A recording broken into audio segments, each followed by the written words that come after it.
as I mentioned earlier, that when I wrote the final exam, one question out of the 5 will come out of the 8051, and at least some of the question will come out of the instruction set that there, and along with some other subjects here that we need to cover in the next week. There is most likely going to be some class cancellations next week. That there, so watch your Facebook. I've got another dentist appointment on Monday that I'm trying to get moved. I didn't realize when he scheduled it was for 11 o'clock. I could make this class. That there, if I go to 11 o'clock, I can make this class. So this is what, 12:30. I might be a little late, but I can, if I go to 11 and I'm done by 12:15, I can come straight here and probably meet at 1 right there, and probably run a little late next Monday. But watch that. I'm trying to move it to 9 o'clock in the morning so I can do it before at there. So, and then on Wednesday or on Thursday, I'm heading to Pahang. So next Thursday, there definitely will not be class right there, because I have 2 intra visits on Thursday in Pahang. So at there, and Wednesday there may be a possibility as well. I'm trying to that there. It looks like I've got a 3 o'clock appointment on Wednesday scheduled, so that there. But these intra visits all have to be done before the 12th of August, and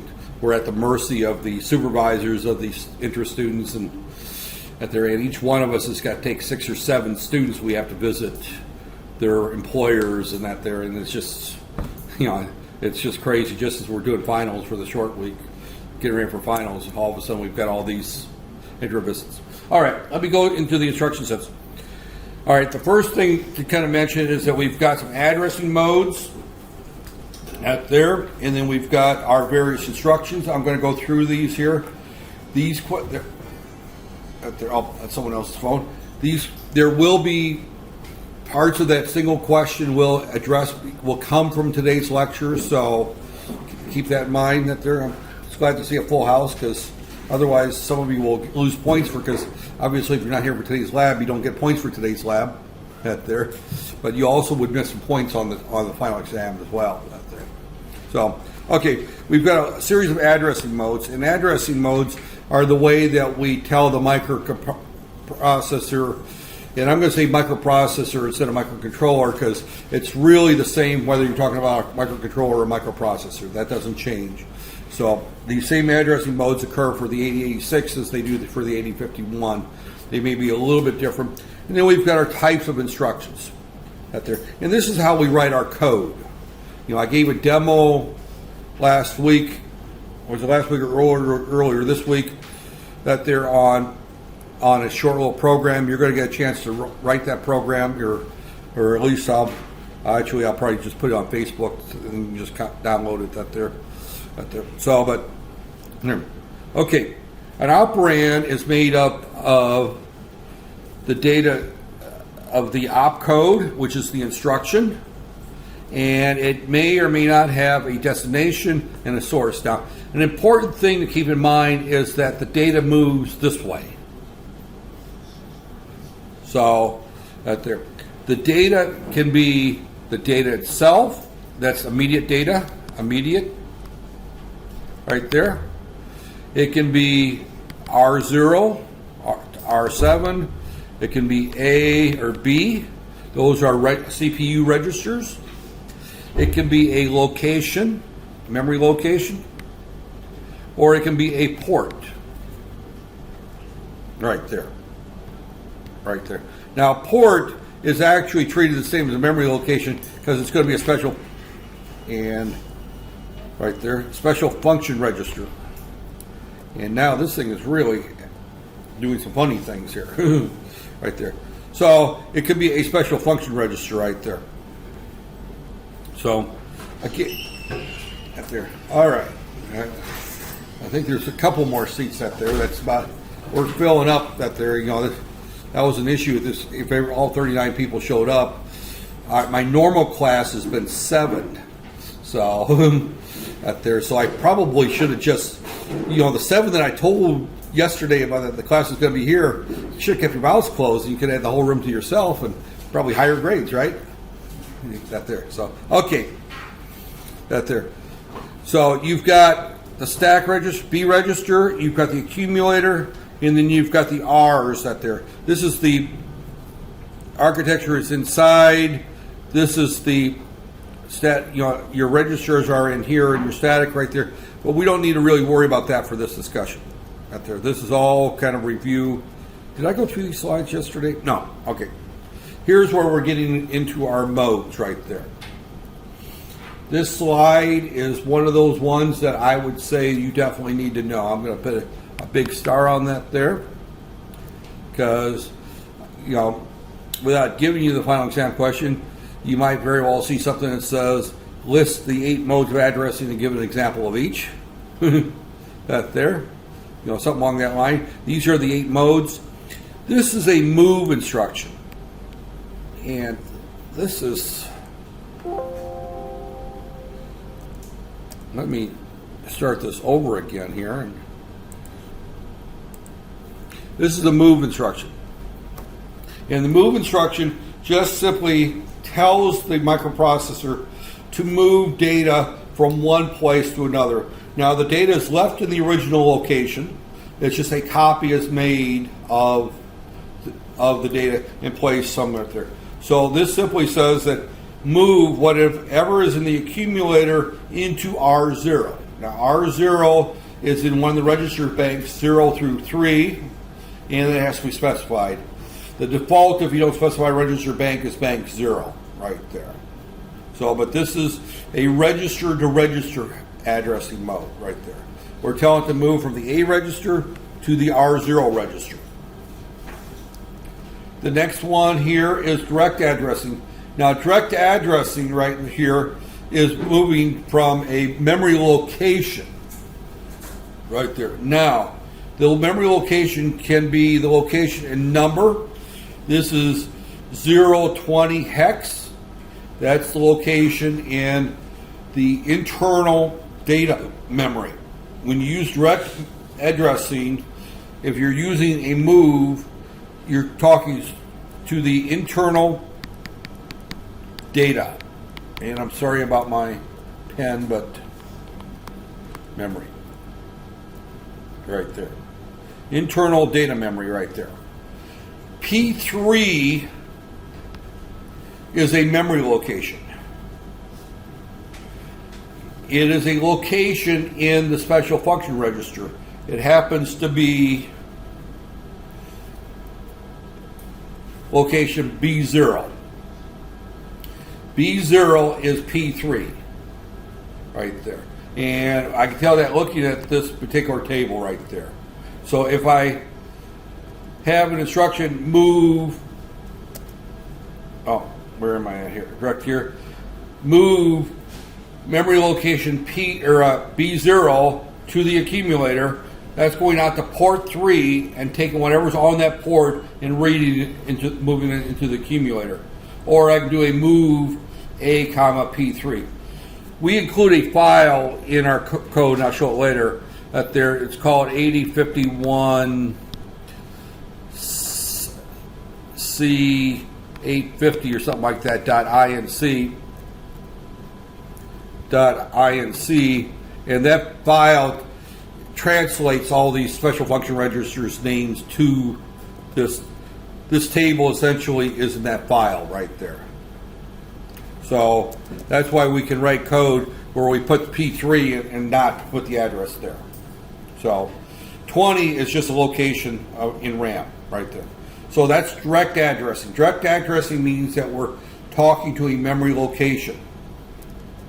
Indirect addressing is very confusing out there, but it's one that you're going to see. If I put the amp sign here, that means that the address is stored in R0. So we're going to move the contents into a memory location whose address is stored in R0 into the data memory right there. And we do this because we quite often will, how do I want to say it, put an address into a register, move data to it, increment the register, and put data into the next memory location. and that's how we would handle arrays, right there.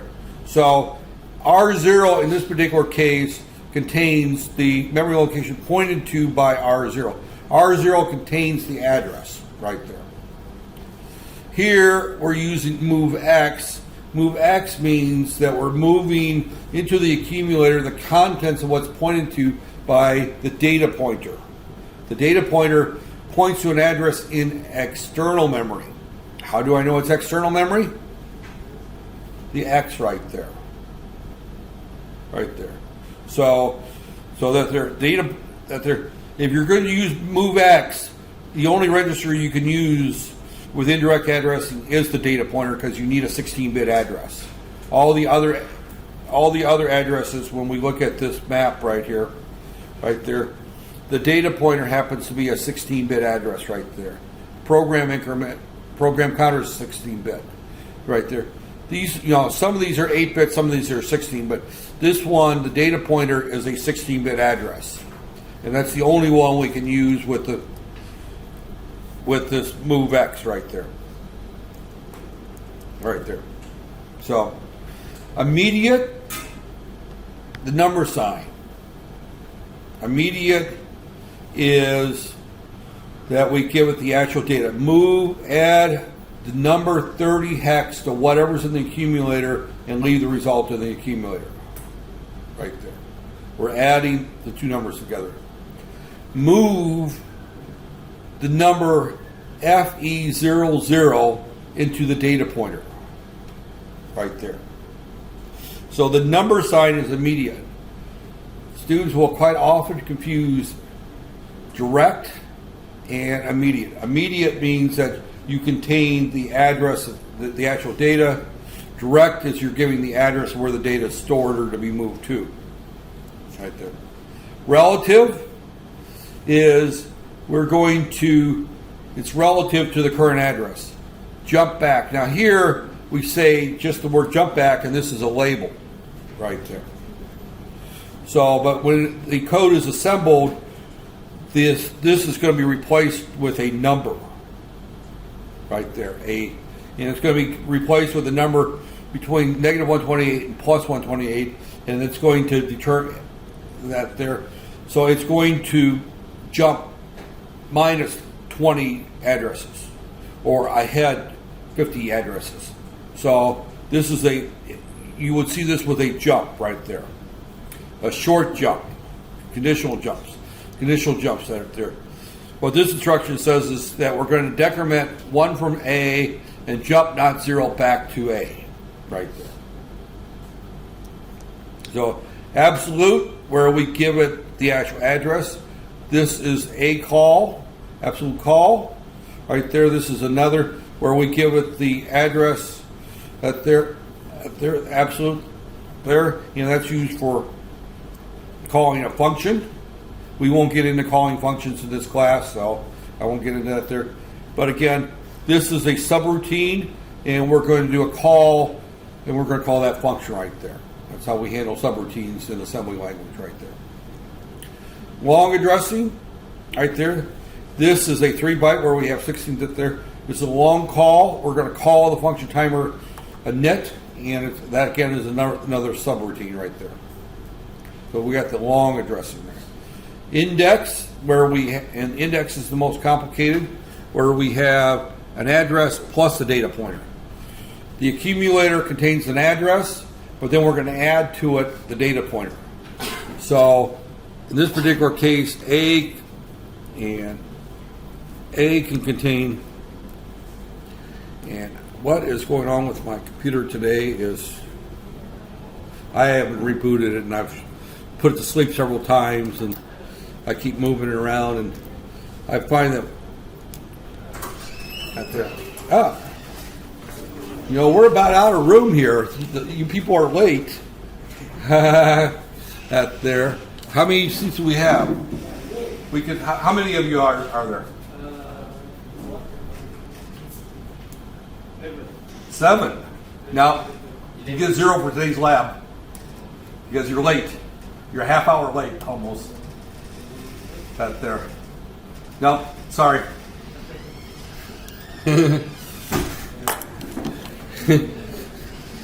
Yeah, I'm normally a nice guy, but I reach a limit toward the end of the semester, and you guys have pushed me on that limit this class. The young ladies have done great, but some of you guys have been pretty bad about showing up once every 3 weeks or so, and knowing that today's a lab and there's points involved, everybody shows up at there, and we've got a lab that'll hold about 30. So the last, we got 3, 1, 2, 3, 4. So it looks like 24 this lab will hold, and we can squeeze a few extra, but we're pushing it when we bring in another 7 right there. So, yeah, I don't know what to say. There. Yeah, but there, actually, those of this 7 there, if I took attendance every day, they would have been banned from the final anyway and would flunk the course. There. So if they get angry with me, just remind them of that. All right. that if I went back and post-dated all the attendance records for the semester, everyone, over half this class would fail because they'd be banned from the finals. So that there. All right, getting back to this here.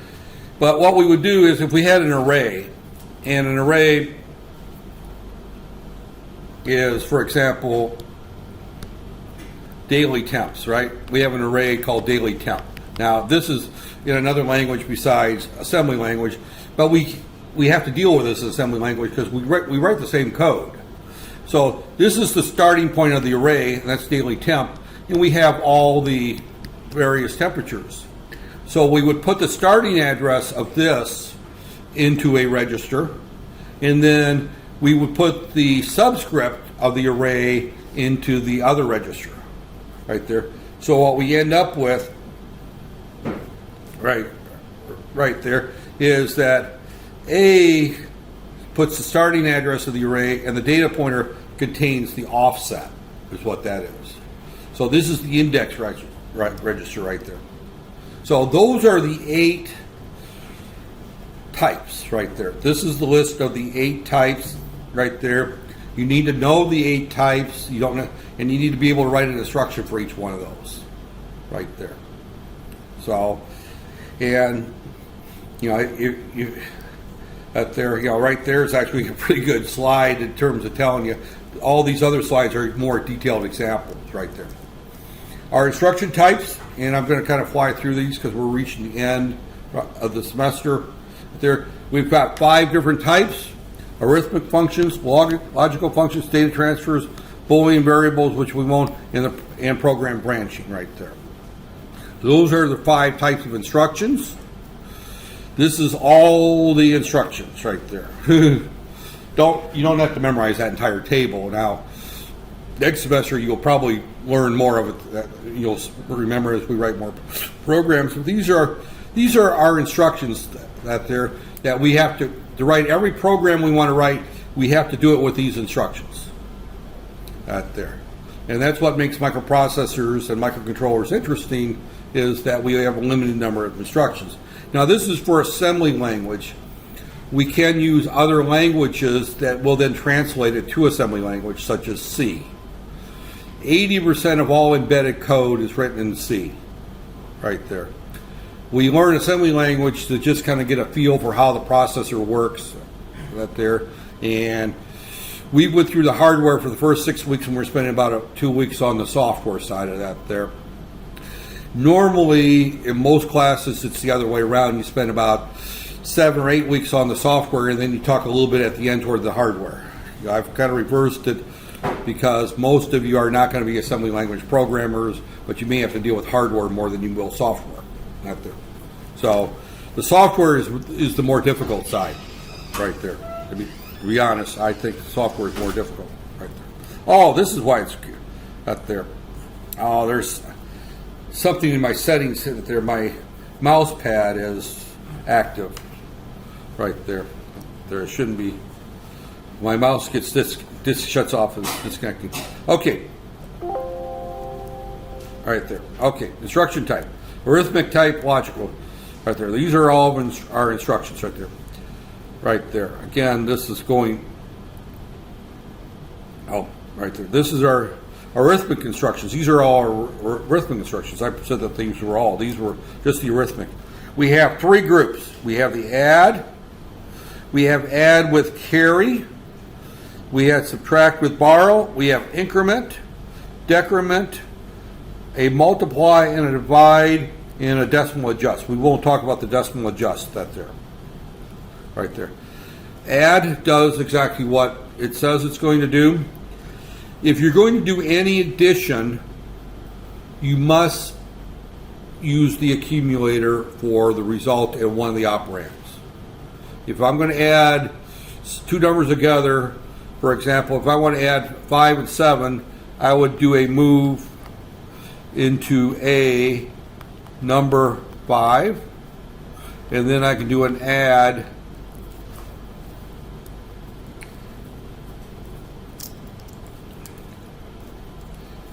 almost time to buy a new pen if I can find them here. Add a number 7 right there. So notice that I had to move that into the accumulator. I just can't I can't just add, say A is equal to 5 plus 7. I have to move the 5 into the accumulator first and then add to the accumulator the number 7. And since I'm dealing with the numbers, I put the pound sign in front right there. So again, this is the command I use, and then I did the move. Direct is I give it a memory location. Here I can do a move A, B, for example, right there. Or move A, R1, for example. But I always have to have the A on the left side, right there. The add with carry basically means if we had a lot, maybe next week we'll do a short little lab where we're going to add two numbers together, two 16-bit numbers that there. But if I'm going to add two numbers together, the first two numbers I add, I don't worry about carry because that there. But if the next order that there, so if I want to add two 16-bit numbers together, say I want to add 3529 to 2570A, I can add these two together and I'm going to get a result. I don't know what the result is, but we're going to get a result XX. We may have a carry or we may not have a carry. But whenever I add two numbers together, we could end up with a carry. In this particular case, I won't end up with a carry because I'm going to add 9 to A. That's going to give me a 7 with a carry. That's going to give me A here with no carry out right there. For example, if this is an E, then I would have a carry right there. So then I would have a carry that there. So if I do an add with carry, the carry is included as part of the add. So it adds the two numbers together, and if the carry bit from a previous add was set, it would add that to our result right there. Same thing, we can subtract two numbers, and if we had a borrow, we would have to we would subtract that off. You cannot do a subtraction without taking into account the carry flag right there. So if I subtract two numbers together and I'm short, that there. In other words, if I subtract 35 and I subtract 52 right there, here I'm going to subtract 2 from there, that's a 3. I'm going to subtract 5 from 3. I can't do that, so I have to borrow 16, so this becomes 19, right? So I'm going to end up with a 14, I should end up with a 13 right there. This should be, I borrow 16 and I added 3, so it's 19, and I subtract a 5, that's 14, and 14 is going to be D. D, and the carry flag is set because I had to borrow right there. So when you do the subtraction, you have to take into account that there. Increment, all we do is the same thing as C++ or I++. We just increment something by I. Increment A, we just add A is equal to A plus 1. Increment R0. R0 is equal to R0. This is the exception of where we can do an add without using the accumulator. And you could add with the accumulator, any register, any direct memory address, or any location pointed to by indirect addressing. If you look at this right here, notice that I have a increment at RI. So RI is any of the 7 registers, or 8 registers, R0 through R7. I have an address in there, and I increment whatever that address is pointing to, right there. So again, you know, it doesn't look like you would do this much, but if you're working in C and you got a variable called I, right there, a variable called I, that's an address, a memory location, right? So if you do I++, the assembly language for that is actually going to be increment at RX or RI, and RI is going to contain the location of I, right there. So it's going to be using that there. So it doesn't look like you're going to use some of these, but you do use them a lot, right there. And then decrement's the same, right there. You got the same set of rules. And then we got multiply and divide. Again, multiply and divide only allow you to multiply and divide using A and B. Those are the only 2 places you can do that there. And those are covered in more detail later on. We're not going to get into much that there. Logical instructions. We have logical ands. Those are bit by bit, or excuse me, native bits. That they're on a bit by bit basis, which means that if I and 1011 with 1000 with 1010 1000, we're going to put 0001 0101. Both of these have to be a 1 if it's an and, right there. Same thing if we have or, logical or, right there. Again, we can use A, and we can also use direct, right there. You know, we're limited to that there. The right side can be almost anything, right there. And we're not going to get into great detail for the end of this session. I just expect you to know the groups that there, what they are. You're not going to be proficient enough to remember all these instructions and all the rules that there. We have XOR, we have clear, we have complement. Complement just simply is the same as a not. We have rotate and rotate through carry. Right there we have rotate left, rotate right through carry, and then we have swap, 2 nibbles between A and B, and that there's times that you want to do that, but we won't get into that there. But these are the logical instructions. So we have the arithmetic, the logical, the data transfers all start with move, push and pop, exchange, right there. These are the most common instructions you'll see a lot of. So we have move, and we can move from register to register, move from data up there. So we've got all kinds of operations up there. We have move C, which moves through the code memory, right there. We notice that on the move C, that A is the only thing allowed on the left, right there. Right there. We have move X, right there. And we can move X both directions, right there. And then push and pop we won't get into, but that's what they call it. That goes onto the stack, and that's a temporary location for keeping track. It's kind of like a scratch pad memory, keeping track of return addresses for calls, for function calls. And we won't get into that in 2 weeks, right there. And then we can exchange 2 registers. Exchange A with RX. That just simply swaps them right there. Change A that there. And again, notice all the changes go through the accumulator. The accumulator by far is the most powerful register in this system right there. Boolean variables, again, these are set bits. These are normally done on a single bit. So not every register can be accessed with a Boolean variable, but clear a bit, right there. Clear the carry bit, clear that there. Set a bit, complement a bit, do an AND with a 1 or 0, do an OR with 1 or 0, move a one or that there. That one you don't normally use. Normally use set and clear. And then we also have some jumps right there. Those particular instructions are kind of fuzzy whether they belong here or in the program control right there. But jump if a carry bit is set. Jump carry.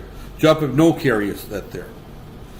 Jump bit, right there. Jump 0 right there. So we look at various bits and we determine. We can look at an input port, port 0.1, and if there's a 1 on that port, we do a jump. If there's a 0, we don't do the jump. So we can look at there. So again, jump, set bit, start the timer. Jump, no bit, T0 pull, and wait till the timer overflows right there. So this is looking at the timer flag, and then it's going to do a jump to pull right there. When that goes 0 right there. Here's our branching instructions. These are our calls and our returns from functions. We haven't talked about calls and functions. We'll do that next semester. We have our jumps right there, our unconditional jumps right there. Then we have our conditional jumps right there. Jump if the accumulator is 0, jump if the accumulator is not 0.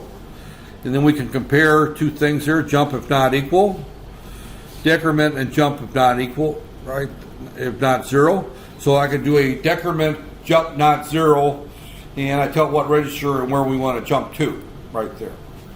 So these are our program branching right there. And we'll see that with the sample program right there. Now, let's go through here and let me find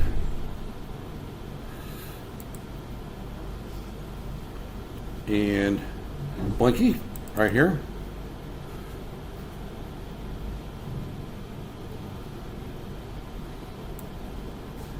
Right there, Blinky. First off, I want to copy that. Or no. First thing I want to do is I want to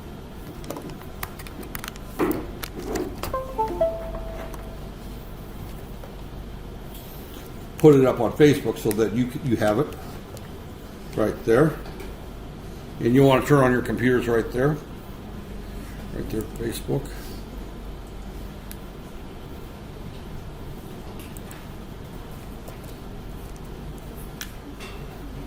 Okay. Oh, no internet connection. Hopefully there's an internet connection.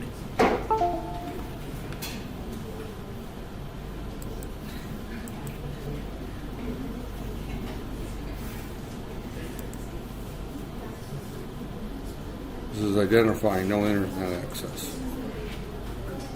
Okay.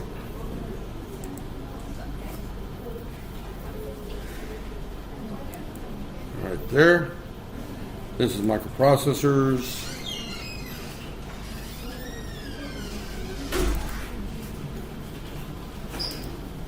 Add file. Choose file. Desktop. Hopefully this is the right one. Okay, Blinky ASM. We'll just use this one here. Oh, it's right there. Okay, it should be up there. So, and find it right here again. Okay, let me go ahead and open this right here. The program that you're going to want to do is, this is the IDE, and before I go get the boards, I want to go through the program, explain it first, then I'll go get the boards. I put the program up, so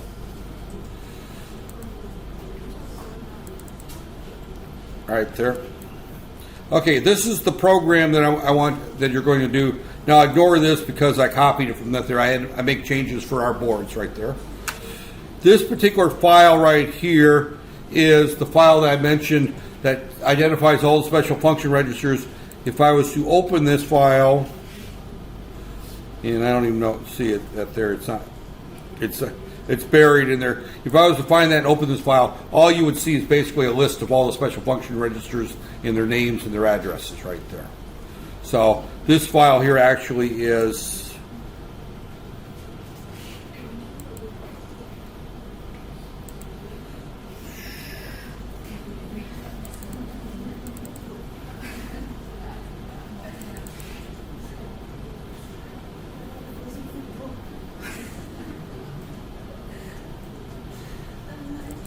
right there.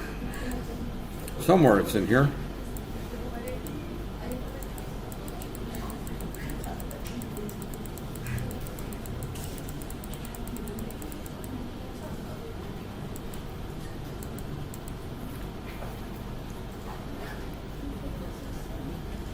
I think it's this one right here. Right there. You see that's all that's all that's in that file is all those special function registers, the bit that there. So you don't and that allows me to use these two here, port 1.0 and port 1.1. Those are the two LEDs on the board right there. This is my code is at 0. I do a long jump to main. So that's doing a long jump. That's one of those instructions out there. I don't know where main's going to be. This is a couple moves. This disables watchdog timer. Notice that I've got these amperes or the sign here for the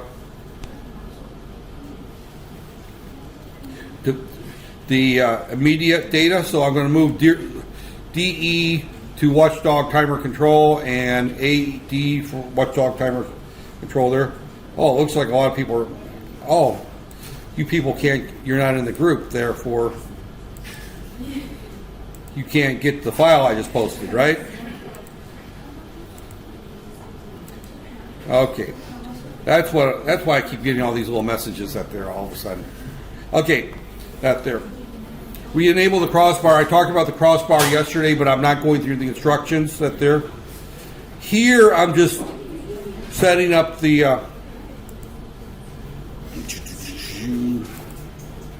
right there. Right there.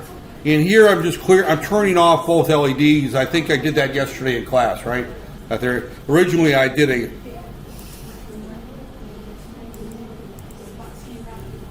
that there. All right.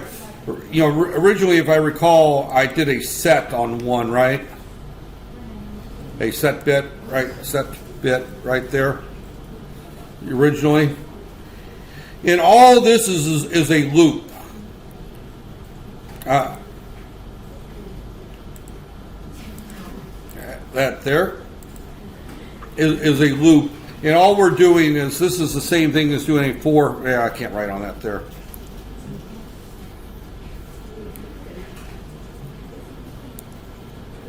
Is all I'm doing here is for I equals 1 to 5, you know, 10,000 for J is equal to 1 to 10,000 to 10,000, you know, some number for K is equal to 1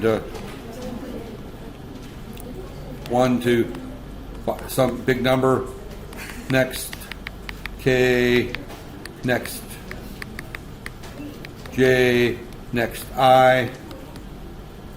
And of course this is basic, but all we're doing is we're spinning around a loop so many times, then we're spinning that loop for so many times, and we're just killing time right there. So this is how we do this.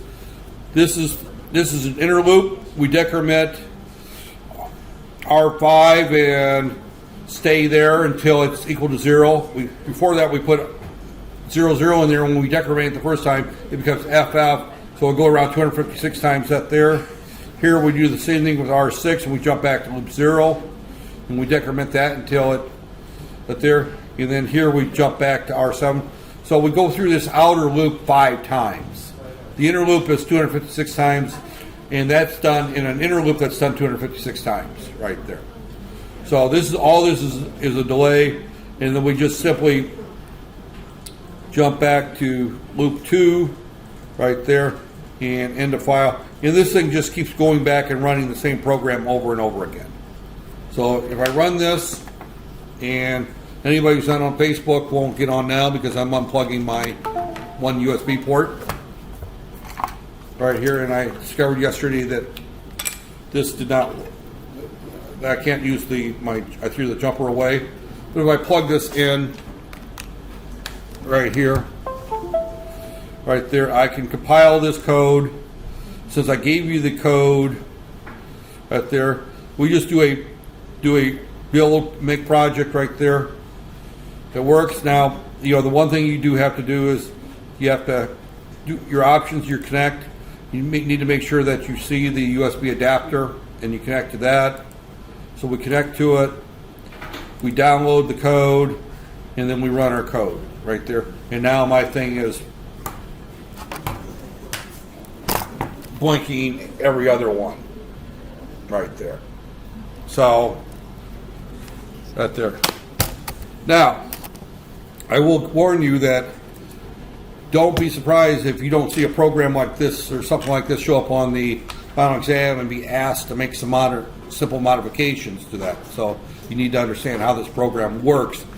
I didn't go into the great detail on this one, but this loop here, you should look at this loop and see how it works right there.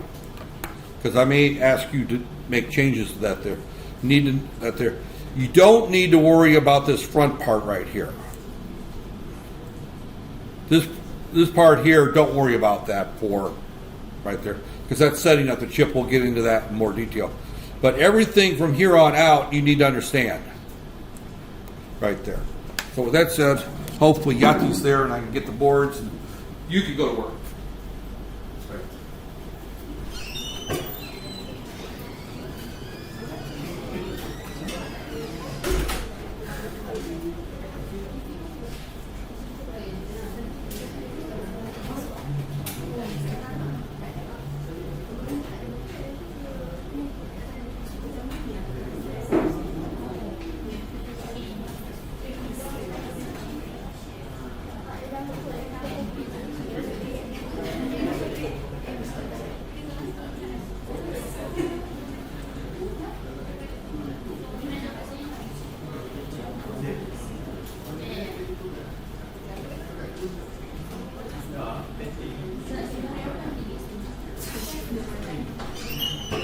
Okay, it looks like they're in here.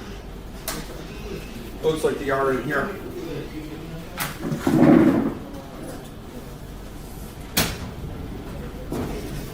Yeah. Okay. All right. We just had a panic mode here because we have 2 boards. There's 3 boards in here. You can do them in a group that they're. I've got enough boards so you can do them individually or however you want. No, I'm looking at 12. Actually, you have to work in group of 3. Just up there, so yeah. Let me go one per table up there. It looks like there's another 12 boards somewhere. Yep, that's all my boards. Soon. So, okay.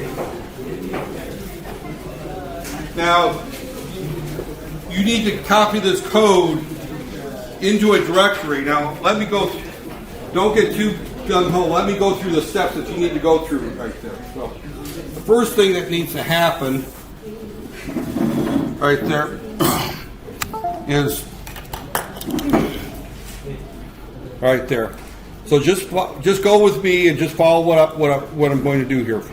The first thing you need to do is there's a file that there, Blinky. Just copy that. You're going to download that from Facebook. So you put it someplace where you know where it's going to be. And I'm just going to go to the desktop, and I'm just going to create a new directory. And I'll delete this later. New Blinky right there. And I'm just going to paste it right there. Okay? So you've got that file. So everyone, make sure that you have that file someplace where you know where it's at. Right there. So then you need to open up, and you should find this on your system, on your network there. The Silicon Labs IDE right there. Now, once you find that, you can then open, and I called it what, New Blinky? I got so many Blinkies hit right there. You can just open that file up right there. Now you should not have to do anything else with that, because this tells it what processor to use and everything else. So, you know, that right now there's, you know, if I hit new out there, you go through and you can put all this new project, but you don't have to do any of that right there. This is now just a new project right there. So once we have that there, all we have to do there is at this point just hit bake and build. Oh, I guess we do have to do a new project right there. So go to project, new project, right there. Select your device, 8051 right there. And I'm just going to call this new Blinky, right there. Location, new Blinky. I'm glad I made you stop right here. New Blinky right there. Project type, right there. ASM source file right there. Okay. Now, at this point, it's got the header file there. Now we can go through and we can open up blinky.asm and project right here. At this particular point, add file to project and blinky.asm. That adds that to the project there. You have to add that to the project. And then we can go through and hit the bake all. Right there. And it's going to say that we didn't tell it what file to assemble right there. And it should have just, yeah, okay. There. So now it compiled cleanly right there. So, but you have to create the new project first. Again, the steps are is project, new,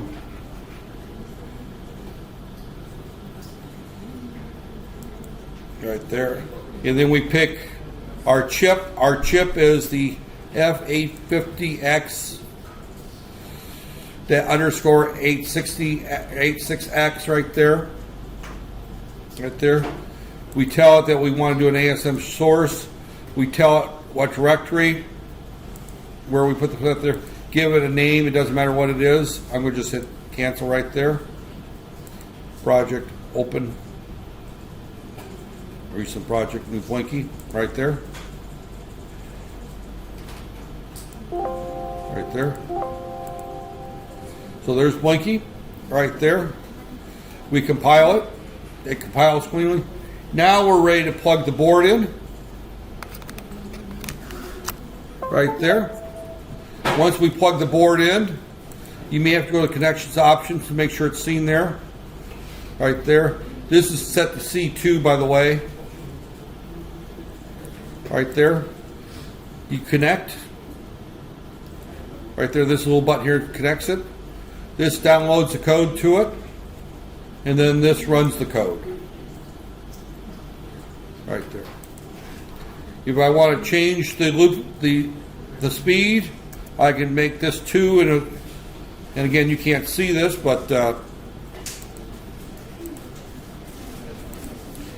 mine is blinking super fast. I go back and I change this to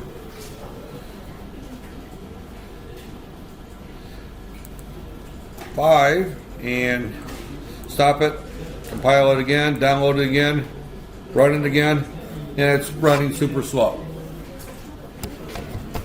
Right there. And what I want to see from you, each group, and you can do it as a group, right there, no more than, I should have 12 groups with 2 to 3 pages per page. It's just a screenshot of this right here. What I want to see in your screenshot, though, is that this red button is lit, because that tells me that the code is running. You know, I don't need to see anything else, but if I see that little red button, is lit, and everything else is grayed out, I know that the code is running. There, so I don't need to actually see it run. But all I want you to do is just go through the steps, download it, and see it work on the board. And the only other thing I would recommend you do is that you change the speed a little bit. Where you change the speed is right here, right there. Because remember, that's 3 nested loops, and I'm telling it to go through the 2 inner loops 5, there has to be 6 times at this point. So that's what we're doing. If I wanted to go through 3 times, it would put 2 in there. So if I double the speed, I would change that from a 5 to 2. If I want to make it slower, I would take it from a 5 to a 9 or a A. Right there. So that's how you control the speed right there. If I want the 2 lights to blink at the same time, I would set both these to set bit or clear bit. Because what this is doing is it's turning off the green LED, which they're both red. But I just go one red, one green, just so that there.